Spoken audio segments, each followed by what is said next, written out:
Musa Mtewele, mchezo umemalizika kwa timu ya Tanzania Prison kuweza kupoteza kwa idadi ya bao moja. Kwao kama mchambuzi, mchezo ulikuwa namna gani? Kipindi cha kwanza tumeona Tanzania Prison na ni kama wamerudi nyuma zaidi. Ilikuwa ni mechi nzuri sana. Kwanza kabisa lazima tupongeze mabadiliko ambayo yamefanyika kwenye benchi la ufundi. Si kwa criticize utawala uliokuwepo, lakini tumeona performance nzuri kwenye minajili ya kiuzuiaji kwa upande wa Tanzania Prison.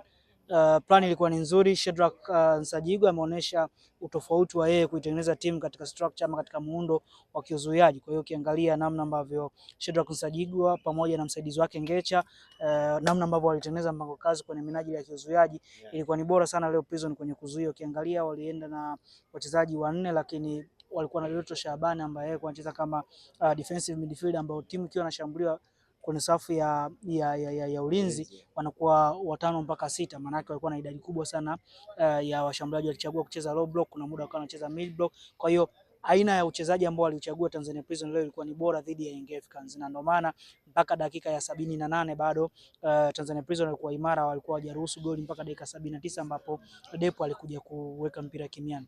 Sasa Musa, tunaweza tukasema uchovu wa Tanzania Prison ndio ambao umepelekea kupoteza mchezo huu, maana yake waliingia jioni ya jana na ya leo usiku wameweza kucheza. Pengine uchovu wa safari ndio unaweza kuwa umepelekea kupoteza game, tofauti na wangeketi hapa Dodoma.